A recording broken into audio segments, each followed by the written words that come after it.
En Hop Frog, el maestro Edgar Allan Poe nos transporta a un oscuro y macabro mundo lleno de intriga y venganza. Publicado por primera vez en 1849 en la revista The Flag of Our Union, este cuento nos sumerge en una narrativa lúgubre que explora los temas de la opresión, la crueldad y la búsqueda de la justicia. A través de su característico estilo literario, Poe teje una trama que atrapa al lector desde las primeras líneas y lo lleva a través de un viaje emocionante y perturbador. Con personajes memorables y un giro final impactante, Hop Frog es un relato que sigue fascinando a los amantes del género del terror y la literatura gótica. Adéntrate en las sombras junto a Poe y descubre los secretos que se guardan en las páginas de este inquietante cuento. Si disfrutas de las narraciones que ofrecemos para ti en este canal, no olvides suscribirte y dejarnos un like. Ahora te invitamos a escuchar Hop Frog de Edgar Allan Poe. Jamás he conocido a nadie tan dispuesto a celebrar una broma como el rey. Parecía vivir tan solo para las bromas. La manera más segura de ganar sus favores consistía en narrarle un cuento donde abundaran las chuscadas y narrárselo bien. Ocurría así que sus 7 ministros descollaban por su excelencia como bromistas.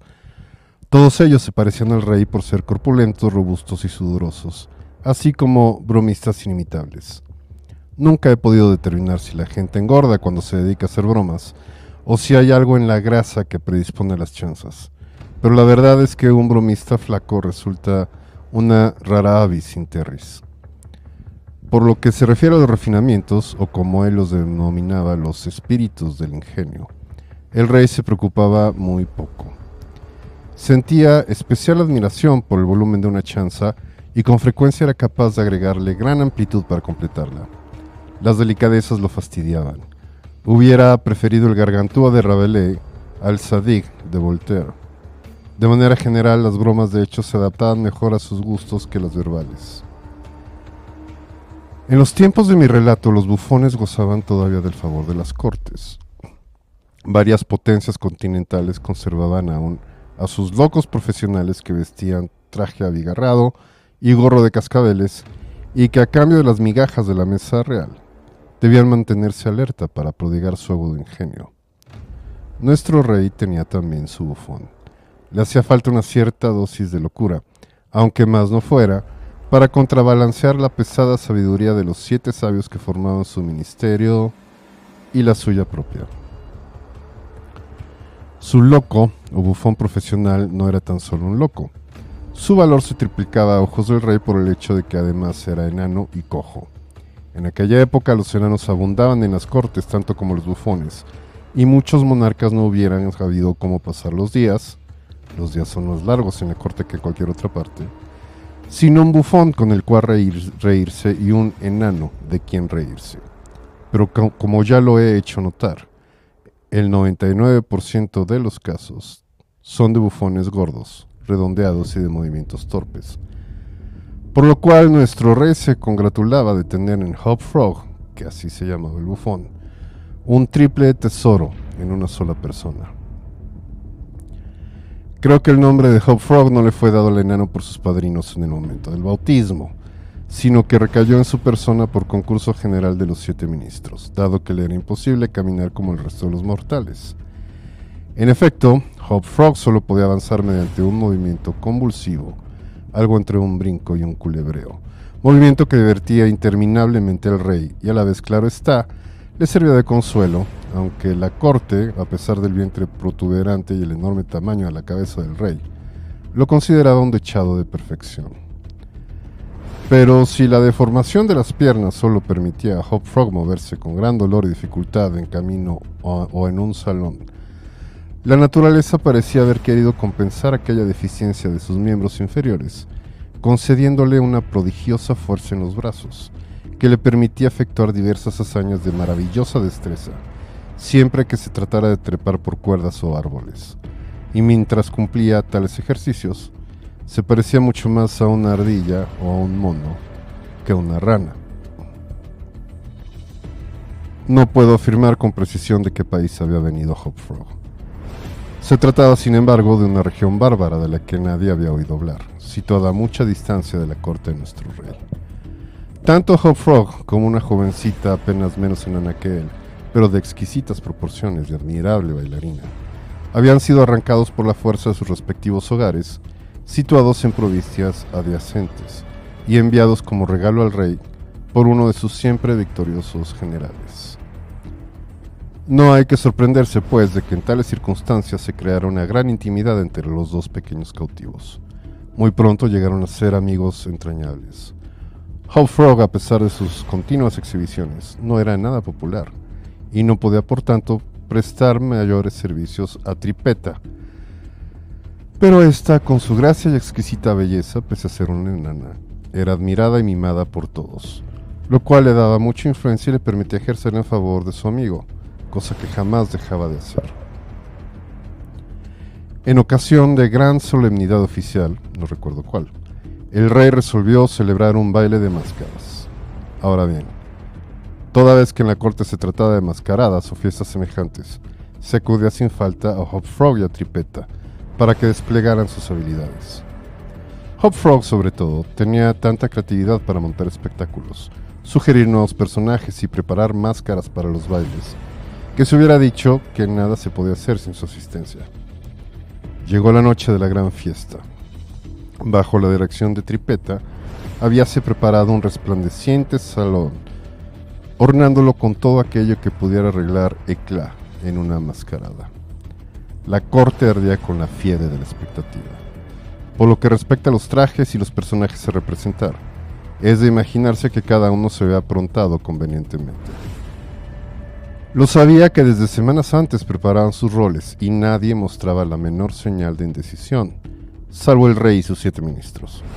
Me es imposible explicar por qué precisamente ellos vacilaban, salvo que lo hicieran con un ánimo de broma. Lo más probable es que, dada su gordura, les resultara difícil decidirse. A todo esto el tiempo transcurría. Entonces, como postrer discurso, mandaron traer a Tripetta y a Hop Frog. Cuando los dos pequeños amigos obedecieron al llamado del rey, lo encontraron bebiendo vino con los 7 miembros de su consejo. El monarca, sin embargo, parecía de muy mal humor. No ignoraba que a Hop Frog le desagradaba el vino, pues producía en el pobre lisiado una especie de locura, y la locura no es una sensación agradable.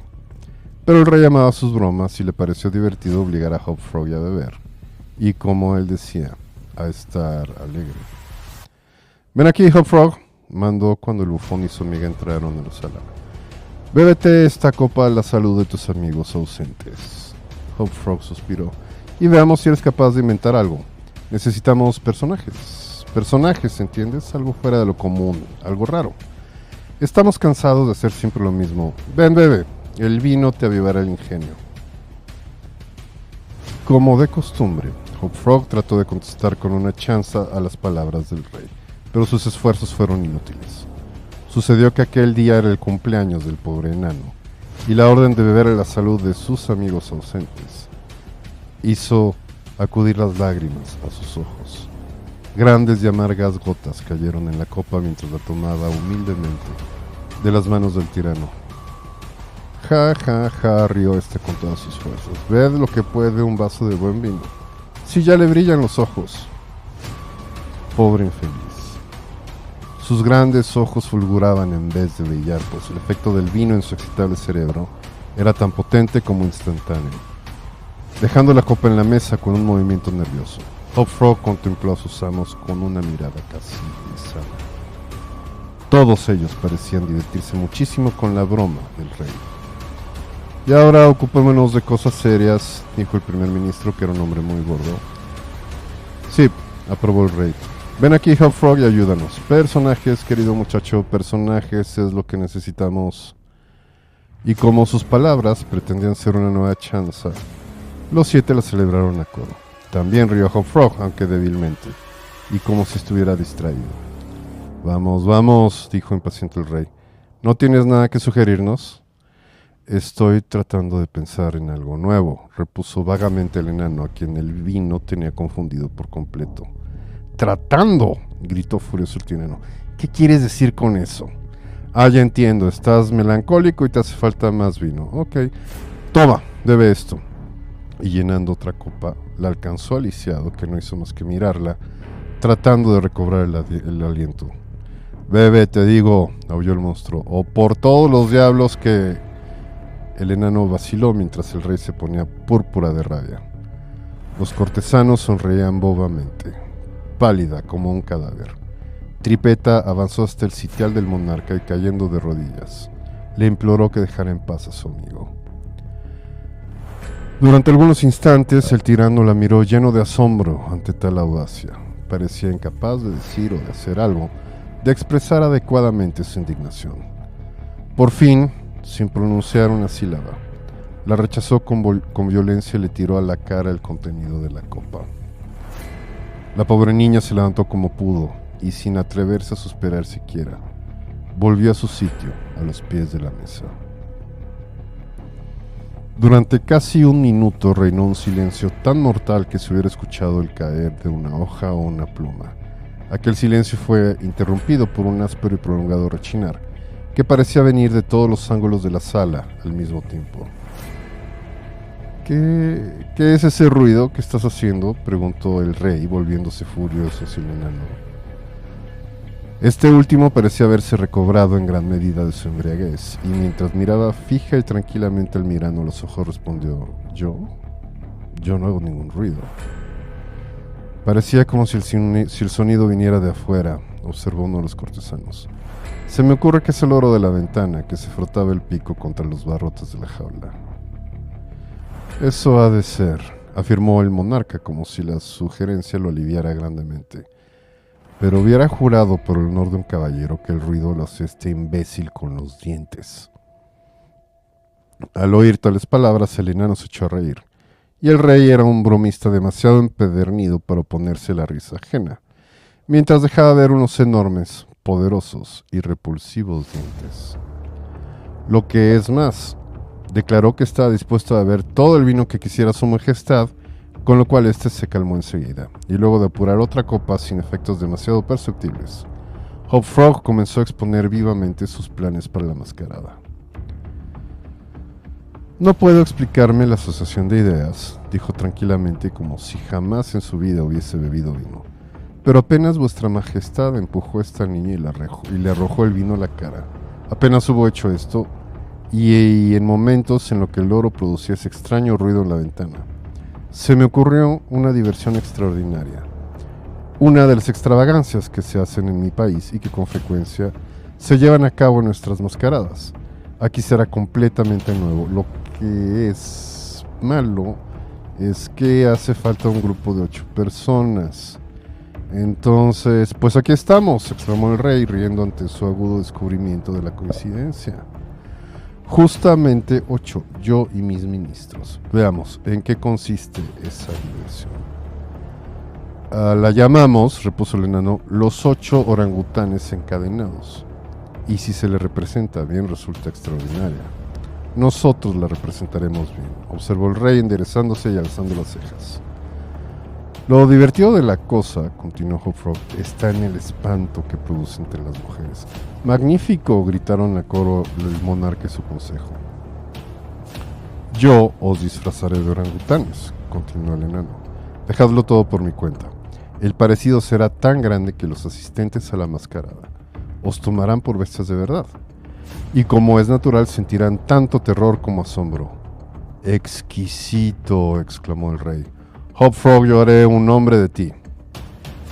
Usaremos cadenas para que su ruido aumente la confusión. Haremos correr el rumor de que os habéis escapado en masa de vuestras jaulas.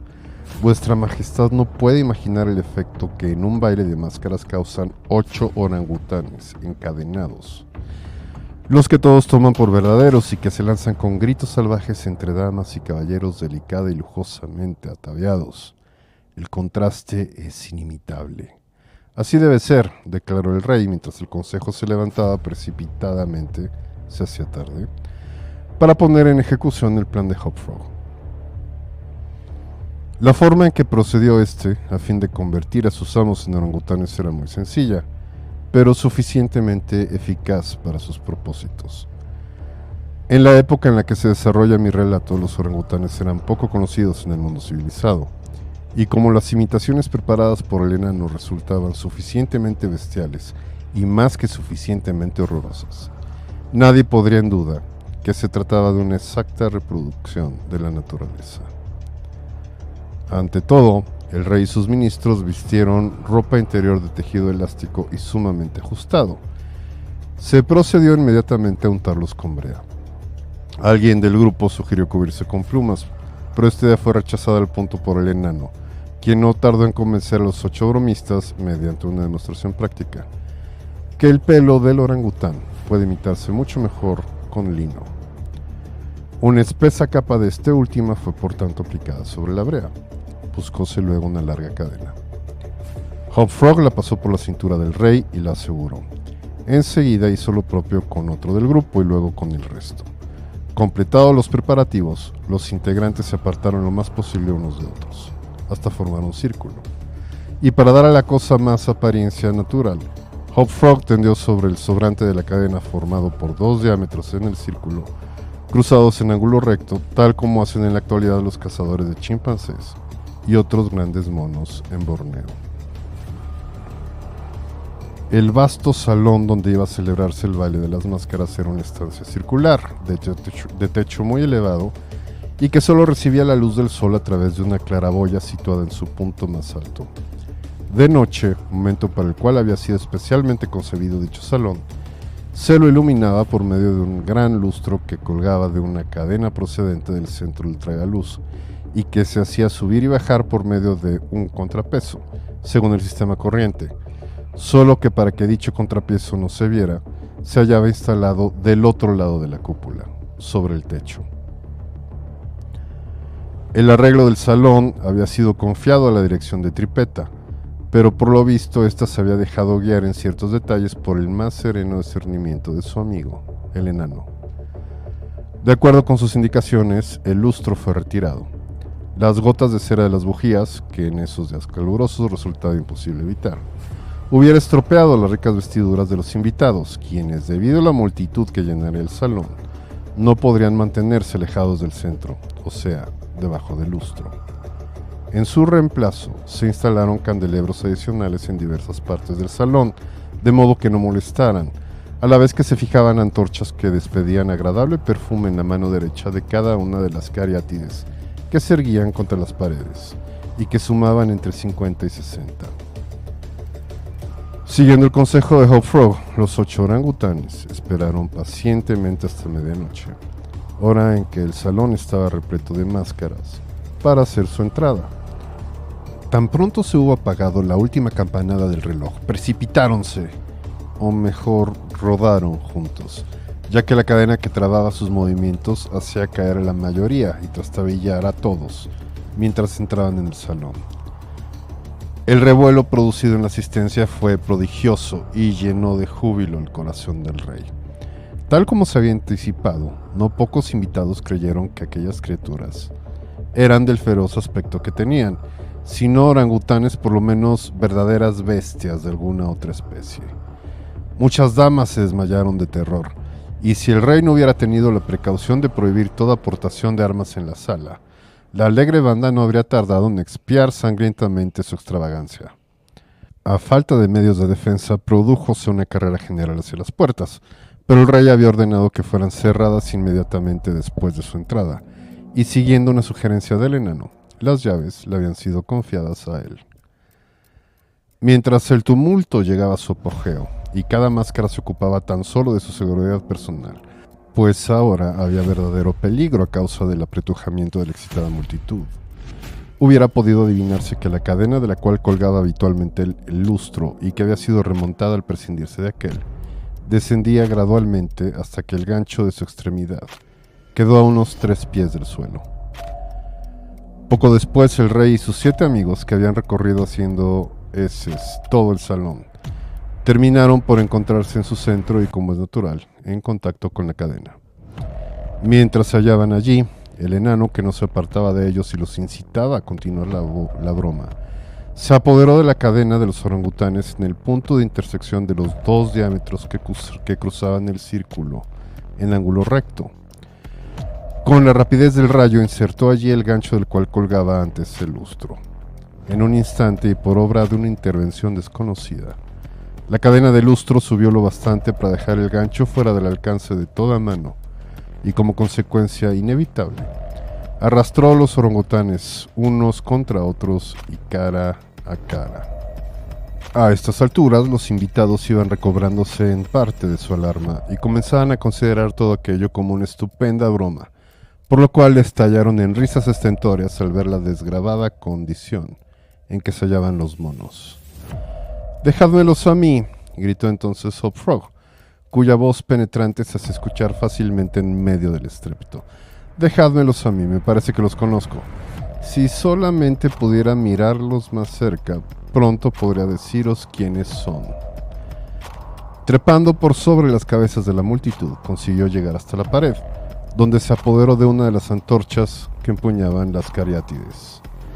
En un instante estuvo de vuelta en el centro del salón y saltando con agilidad de simio sobre la cabeza del rey, encaramóse unos cuantos pies por la cadena mientras bajaba la antorcha para examinar el grupo de orangutanes y gritaba una vez más: «Pronto podré deciros quiénes son». Y entonces, mientras todos los presentes, incluidos los monos, se retorcían de la risa, el bufón lanzó un agudo silbido. Instantáneamente la cadena remontó con violencia a una altura de 30 pies, arrastrando consigo a los soterrados orangutanes que luchaban por soltarse y los dejó suspendidos en el aire, a media altura entre la claraboya y el suelo. Aferrado a la cadena, Hop Frog seguía en la misma posición, por encima de los 8 disfrazados, y como si nada hubiese ocurrido, acercando su antorcha, fingiendo averiguar de quién se trataba. Tan estupefacta se quedó la asamblea ante esta ascensión, que se produjo un profundo silencio. Duraba ya un minuto cuando fue roto por un áspero y profundo rechinar, semejante al que había llamado la atención del rey y sus consejeros después de que aquel hubo arrojado el vino a la cara de Tripeta. Pero en esta ocasión no cabía dudar de dónde procedía el sonido. Venía de los dientes del enano, semejantes a colmillos de fiera. Rechinaban mientras de su boca brotaba la espuma y sus ojos, como los de un loco furioso, se clavaban en los rostros del rey y sus 7 compañeros. «¡Ah, ya veo!», gritó por fin el enfurecido bufón. «¡Ya veo quiénes son!». Y entonces, fingiendo mirar más de cerca al rey, aplicó la antorcha a la capa de lino que lo envolvía y que instantáneamente se llenó de lívidas llamaradas.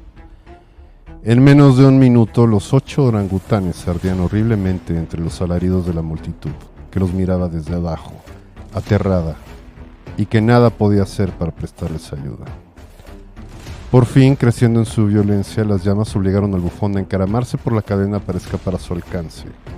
Al ver sus movimientos, la multitud volvió a guardar silencio. El enano aprovechó la oportunidad para hablar una vez más. «Ahora veo claramente quiénes son estos hombres», dijo. «Son un gran rey y sus 7 consejeros privados. Un rey que no tiene escrúpulos en golpear a una niña indefensa y sus 7 consejeros que consienten ese ultraje. En cuanto a mí, no soy nada más que Hop Frog, el bufón, y esta es mi última bufonada». A causa de la alta combustibilidad del lino y la brea, la obra de venganza quedó cumplida apenas el enano hubo terminado de pronunciar estas palabras. Los 8 cadáveres colgaban de sus cadenas en una masa irreconocible, fétida, negruzca, repugnante. El bufón arrojó su antorcha sobre ellos y luego, trepando tranquilamente hasta el techo, desapareció a través de la claraboya. Se supone que Tripeta, instalada en el tejado del salón, fue cómplice de su amigo en su ígnea venganza y que ambos escaparon juntos a su país, ya que jamás se les volvió a ver.